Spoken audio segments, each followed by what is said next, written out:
La semana pasada nos quedamos realizando los cálculos de evapotranspiración donde utilizábamos lámina de agua, ¿sí? Hicimos el ejercicio que está en la pantalla con una temperatura de 20 grados centígrados. Y también hicimos un ejercicio con una temperatura de 50 grados centígrados, donde a partir de una lámina de agua de 1 milímetro por día, podíamos extrapolar y calcular cuánto era el agua que se iba a perder en una unidad de área mucho más grande, un volumen de agua en una superficie mucho más grande que es el de 1 hectárea, ¿no? El día de hoy vamos a continuar con el tema de evapotranspiración en el mismo sentido, pero calculando la evapotranspiración potencial, ¿sí? Y llegamos al punto donde nos preguntamos, ¿cómo medimos la evaporación? ¿Cómo medimos la evaporación? Con el sistema más utilizado es el que ustedes observan ahí, una pana o una tina de evaporación. Pero también hay otras dos formas, o hay más formas en las que se puede medir la evaporación, pero las formas como se mide o las estimaciones directas de medir la evaporación es utilizando recipientes. Estos pueden ser panas de evaporación, los recipientes de vaporización o los evaporígrafos. ¿Cuál es el más usado? La pana de evaporación o tina de evaporación, también se la conoce como una tina de evaporación. Y esta tina, como ustedes observan en su pantalla, es una estructura que tiene un diámetro de 1.22 metros, 25 de profundidad, y que en el centro de la pana de evaporación o de la tina de evaporación tiene una estructura que se llama un tornillo micrométrico. Este tornillo micrométrico permite cuantificar cuánto es la pérdida de agua que se registra en la pana de evaporación, ¿sí? Este tornillo permite, a través de una lectura de su profundidad, ir contabilizando cuánto es la cantidad de agua que se pierde en una determinada área, ¿sí? Es la técnica que se utiliza y que se instala en las estaciones climatológicas que cuentan con una pana de evaporación, ¿no? El tornillo que les hacía referencia, al tornillo micrométrico, es el tornillo que ustedes observan en sus pantallas, y este tornillo está conectado a través de un cable, el cual va cuantificando cuánto es la cantidad de agua que se está perdiendo, evaporando en una determinada área, ¿sí? Es un método de cuantificación directa porque los datos que se estiman provienen de una pana y son de forma directa, ¿sí? Permiten cuantificar cuánta es la cantidad de agua que se pierde a través de este tornillo micrométrico. También tenemos otra forma de medir la evaporación a través de un evaporímetro Pichet que tiene la forma similar a un pluviómetro, ¿sí? El evaporímetro está graduado en milímetros y permite registrar cuánta es la cantidad de agua que se pierde en un determinado lugar de una determinada región. También es un método de estimación directa. Y también los dos anteriores que les mencioné, el recipiente de evaporación y el evaporígrafo. El evaporígrafo tiene la ventaja o tiene el plus, un extra, de que nos permite graficar el comportamiento de la evaporación en tiempo real, ¿sí? Permite graficar similar a la escala de Richter que tienen las instituciones que miden los volcanes o los sistemas de medición del comportamiento de los volcanes, ¿no? Permite graficar el comportamiento en tiempo real de cómo es la evaporación. Esa es la única ventaja. Similar a las anteriores, mide la estimación directa. Ahora, cuando ya se calcula la evaporación y también se mide la transpiración de las plantas a través de unos porómetros, llegamos a preguntarnos en qué se puede utilizar esta evaporación y esta transpiración, ¿sí? Para lo cual, ay, perdón, se movió aquí. Para lo cual vamos a llegar a dos conceptos. Y para ello vamos a mostrarles una gráfica que nos permite analizar lo que estábamos hablando, ¿no? Cuando se mide la evaporación y se suma la cantidad de transpiración, independientemente la cantidad que fuese, eso llega a ser la evapotranspiración real, ¿sí?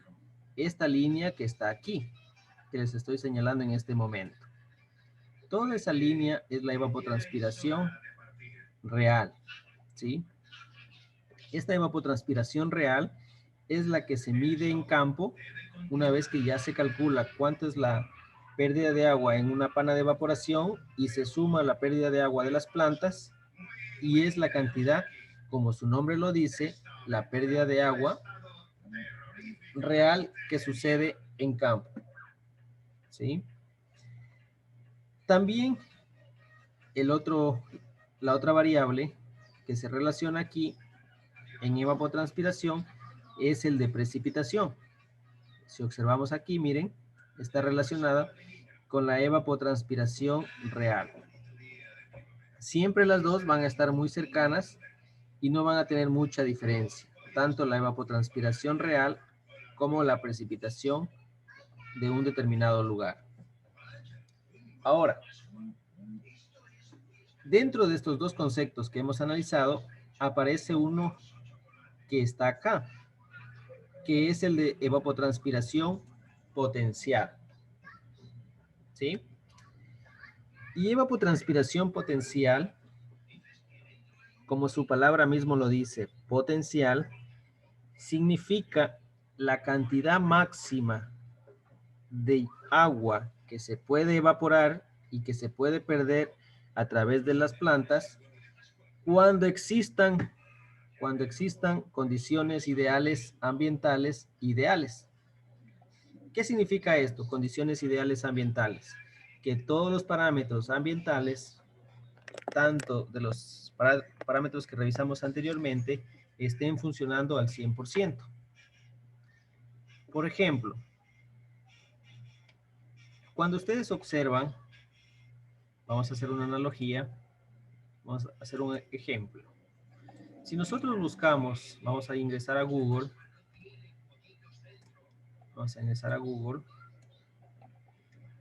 vamos a colocar un tablero de un carro. Vamos a colocar un tablero de un carro aquí. La mayoría de los carros en su tablero, si ustedes observan, ¿cuánto es la velocidad máxima que puede alcanzar? Si observan ahí, ¿cuánto es la velocidad máxima que puede alcanzar? 200. 200, ¿verdad? Si nosotros observamos este tablero, la velocidad máxima que puede alcanzar es de 200 kilómetros por hora. Los vehículos, la mayoría de vehículos que circulan en nuestro país, ¿llegarán a esta velocidad de 200 kilómetros por hora? No, porque igual no da los 200. No da los 200, ¿verdad? ¿Cuánto es lo que puede alcanzar? 180, 160. 180 por ahí. 180. Por aquí, ¿verdad? 160. Ahora, les he tomado este ejemplo porque en el tablero del vehículo, lo máximo que puede alcanzar, de acuerdo al tablero, es 200 kilómetros por hora. Pero en realidad no llega a los 200 kilómetros por hora. Llega menos. Es decir, que la velocidad promedio o la velocidad diaria de un determinado vehículo es su velocidad real. Mientras que su velocidad potencial, ¿cuánto sería? De acuerdo a este tablero. 200. 200 y también la especificación que viene dada en la guía del carro o del automóvil de acuerdo al motor y al cilindraje, ¿no? Lo mismo acá. Regresamos acá con nuestro ejemplo de analógico y la evapotranspiración potencial, como su palabra mismo lo dice, es lo máximo que puede llegar a alcanzar, ¿sí? Bajo condiciones ambientales adecuadas. Mientras que eso no es lo que sucede en realidad, porque las condiciones ambientales varían. Para ello, la evapotranspiración real es la que sucede en el campo y en la atmósfera de acuerdo a las condiciones ambientales. ¿Sí? ¿Alguna pregunta hasta ahí?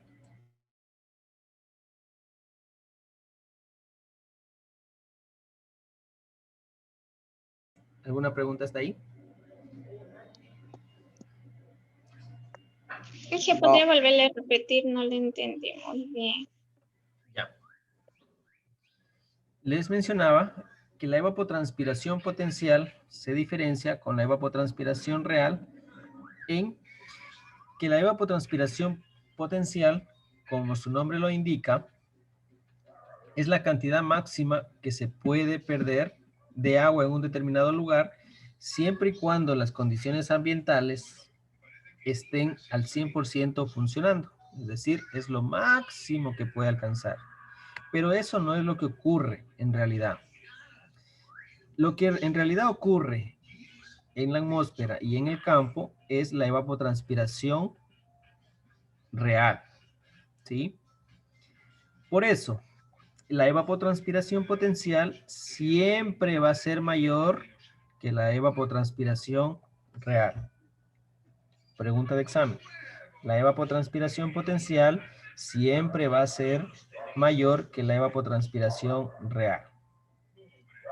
¿Sí? Porque su nombre mismo lo indica, potencial es lo máximo que puedes alcanzar bajo condiciones ambientales ideales. Ahora, si nosotros visualizamos el ejemplo que observan en su diapositiva, tenemos tres líneas. La una, evapotranspiración potencial, que ya sabemos que va a ser mayor que la real, evapotranspiración real y precipitación.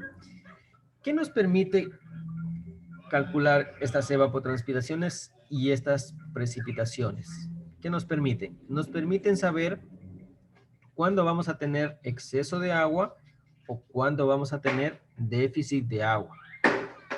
Por ejemplo, si nosotros observamos aquí esta línea que está aquí, miren, esta línea que está aquí, le estoy remarcando de rojo, ¿corresponde a qué? Corresponde a precipitación. Ahora, les voy a remarcar otra línea. Esta línea que va hacia arriba corresponde a evapotranspiración potencial. Y les voy a remarcar la otra línea que viene acá, miren, que corresponde a evapotranspiración actual, ¿verdad?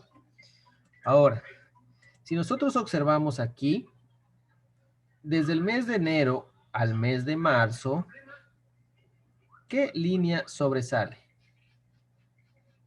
Desde el mes de enero al mes de marzo, ¿qué línea sobresale? ¿Qué línea está arriba de la otra?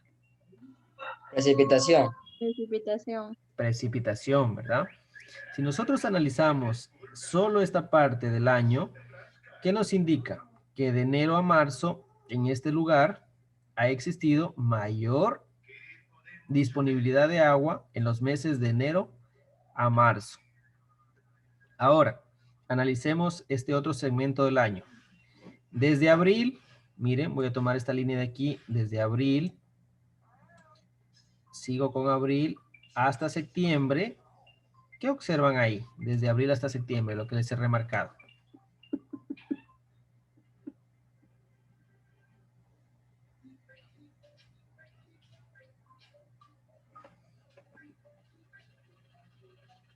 Voy a borrarles para que puedan graficar, para que puedan revisar ahí. Vamos de nuevo con la pregunta. En el primer mes, miren, aquí, de enero a marzo, observan que la línea de precipitación está sobre la línea de evapotranspiración real. Por lo tanto, nos indica que de enero a marzo hay mayor disponibilidad de agua, mayor presencia de agua en este determinado lugar. Luego, si analizamos del mes de abril y mediados de marzo, o mediados de marzo en adelante, hasta septiembre, ¿qué observamos ahí? ¿Qué línea está sobre la otra línea? La evapotranspiración actual. La evapotranspiración actual está sobre la línea de ¿cuál? De De precipitación. precipitación. Precipitación. De precipitación, ¿verdad? ¿Qué nos indicaría ahí en esta parte del año? Desde mediados de marzo o desde abril hasta septiembre. Que va a haber menos cantidad de lluvia. Menor presencia de agua, ¿no? O de presencia. Menor presencia de agua. Muy bien, menor presencia de agua. Finalmente, si nosotros analizamos desde el mes de septiembre hasta diciembre, ¿qué podemos analizar? O desde septiembre hasta noviembre analicemos. De septiembre hasta noviembre. Que va a haber lo mismo de evaporación actual con precipitación. Evapotranspiración, perdón. Que las dos líneas van a estar equilibradas, ¿verdad? La misma cantidad de agua que ingresa se va a la atmósfera, ¿no? Y por último, el último tramo del año, desde noviembre y diciembre, ¿cómo va a ser el comportamiento? Este último tramo del año.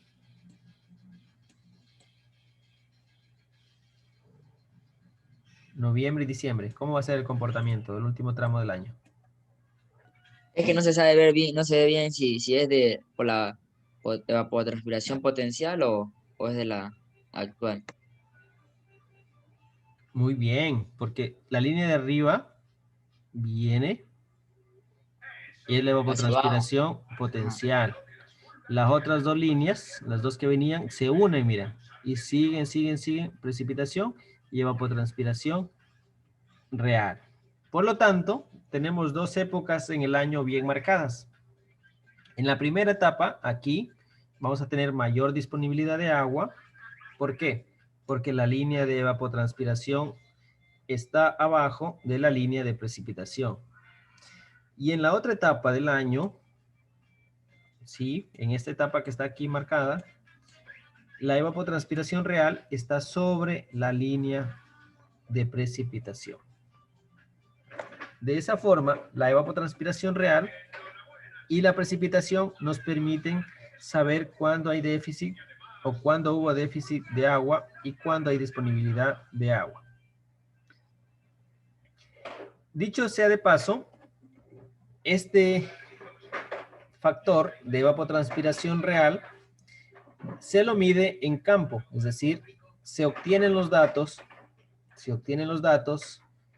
calculando a través de la pana de evaporación cuánta es la cantidad de agua que se pierde en un determinado lugar y registrando la transpiración de las plantas utilizando porómetros, ¿verdad? Es decir, esto se realiza en campo.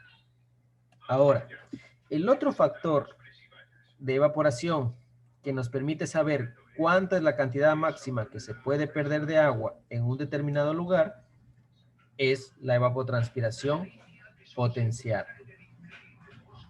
Donde para este método o para este tema de evapotranspiración potencial, aplicaremos dos métodos. El método de evapotranspiración potencial de Torway y el método de evapotranspiración potencial de Harraps. Y eso es lo que vamos a hacer a continuación, calcular la ETP o evapotranspiración potencial de Torway y evapotranspiración potencial de Harraps. ¿Hasta ahí alguna pregunta? ¿Sabemos identificar las diferencias entre potencial, evapotranspiración real y precipitación?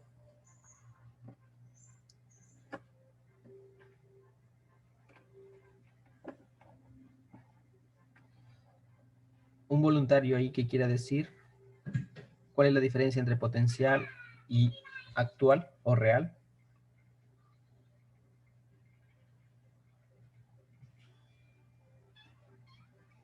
¿Algún voluntario ahí? ¿En qué se diferencia la potencial con la real? Evapotranspiración potencial, evapotranspiración real.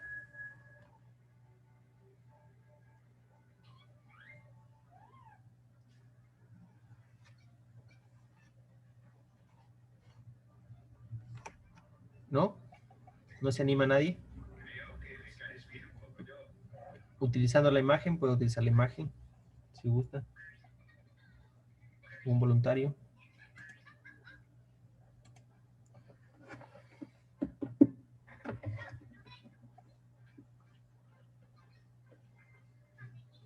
¿No? ¿No se anima? Bueno. Una vez que ya hemos hecho la inducción de qué significa la evapotranspiración potencial y qué significa la evapotranspiración real, llegamos a este punto donde vamos a iniciar realizando cálculos de evapotranspiración potencial. Recuerden que este tema que vamos a hacer en este momento es evapotranspiración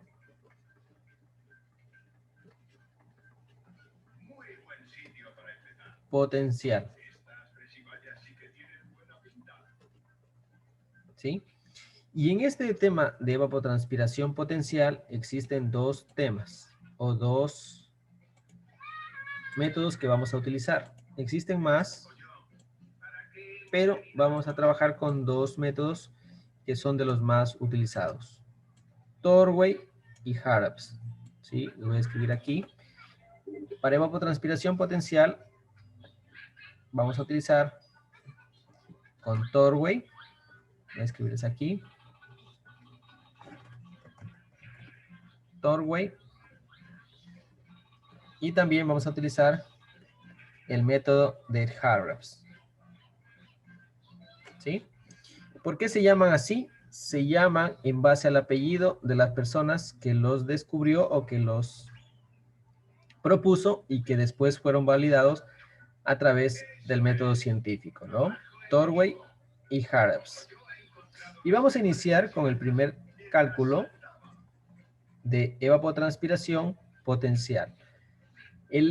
La evapotranspiración potencial también se la denomina o tiene la sigla o denominación de ETP, evapotranspiración potencial. Por lo tanto, el primer método que vamos a trabajar es el de evapotranspiración potencial de Torway. ¿Sí? Y aquí, primero, antes de desarrollar algún ejercicio, les voy a mostrar los componentes en esta parte superior izquierda de las fórmulas que se trabaja en este método, las fórmulas, y acá, en la parte superior derecha, tenemos algunos valores que son el factor de corrección. ¿Sí? Este material, ¿de dónde lo pueden obtener? Les he subido al portal de clases, no sé si pudieron descargar. De este portal de clases pueden descargar aquí el material de clase, ¿no? donde dice Laboratorio 1, lo descargan. Y la primera página tiene los valores del factor de corrección, ¿sí? En el primer valor, o el primer cuadro, perdón, corresponde al método de Torway, ¿sí? Los primeros valores corresponden al método de Torway. También hay otros valores que están en formato de imagen que corresponden al otro método, al método de Harapps, ¿sí? Por lo tanto, primero vamos a trabajar con el método de Torway. Para el método de Torway hay algunas fórmulas que ustedes observan aquí, ¿sí? Y esta fórmula es un poco complicada explicarla de golpe, ¿sí? Por lo cual vamos a ir tratando de explicarlo poco a poco, haciendo ejercicios para que puedan ir familiarizándose con los componentes de la fórmula, ¿sí?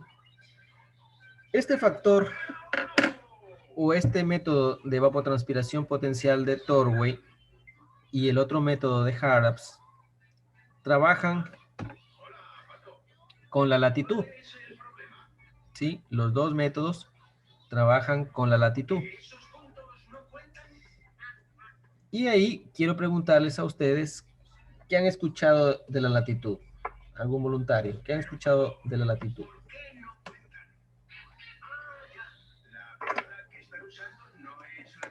¿Qué será la latitud? ¿Algún voluntario?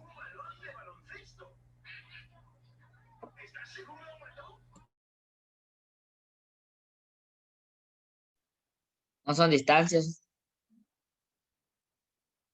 Distancias, no creo que son. ¿No? La latitud no son distancias, Inge, disculpe. ¿Latitud serán distancias? ¿Qué dice el público? Es la distancia angular entre la línea ecuatorial y un punto determinado de la Tierra. La distancia angular. Sí. ¿Qué tendríamos de referencia en la latitud? La línea ecuatorial.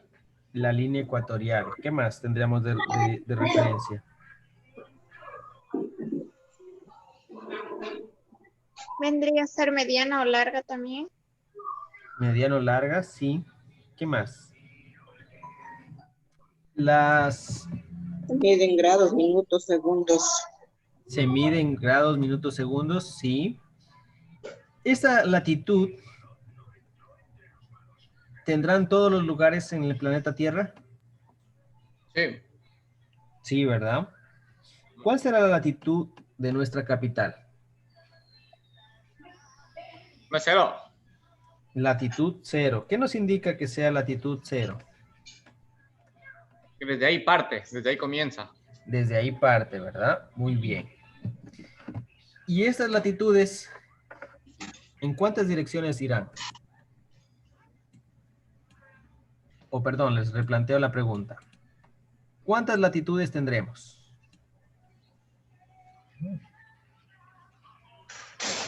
Solo una.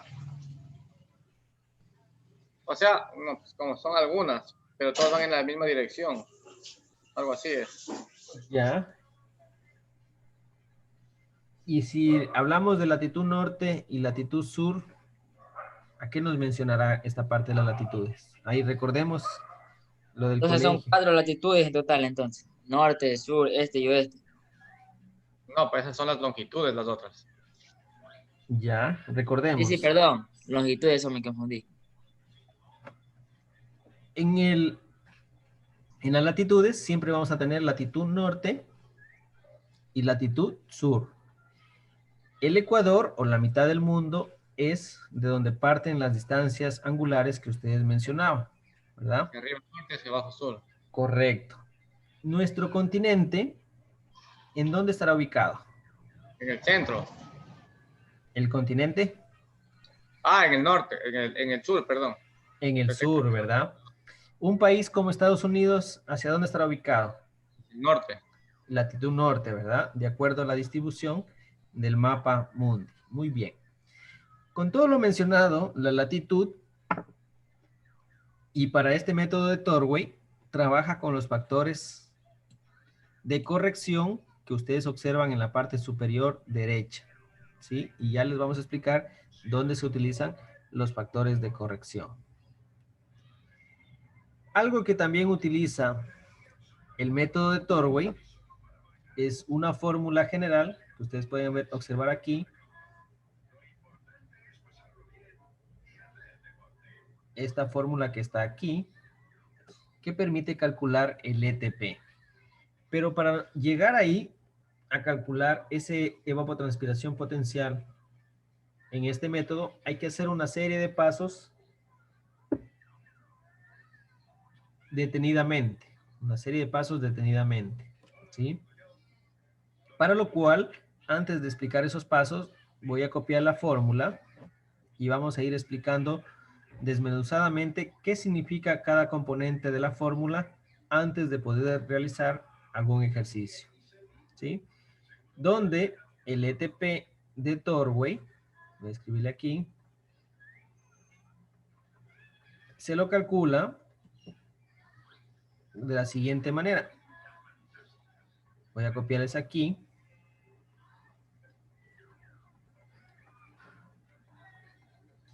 Y de ahí les voy explicando qué significa cada componente. Esa es la fórmula que se utiliza para Torway, ¿sí?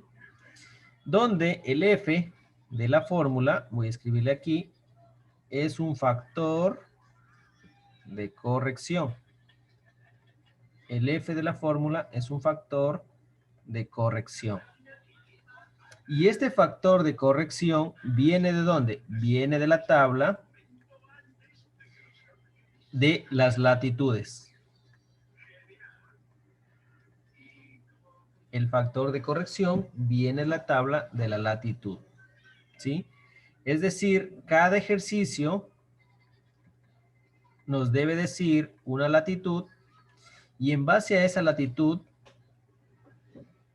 debemos buscar aquí dónde está ese factor de corrección de acuerdo a la latitud, si es norte o si es sur.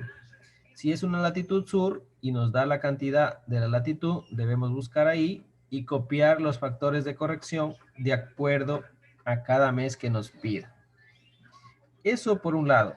El F es un factor de corrección y ese factor de corrección viene de la tabla. Luego tenemos un 16 que es una constante. ¿Sí? Una constante que siempre va a estar ahí. Luego tenemos en la fórmula un 10 que también es una constante. Luego tenemos la letra TM o la denominación TM que significa el valor de la temperatura promedio. Temperatura promedio. Esa temperatura promedio, ¿de dónde viene? Viene del ejercicio que nos plantea.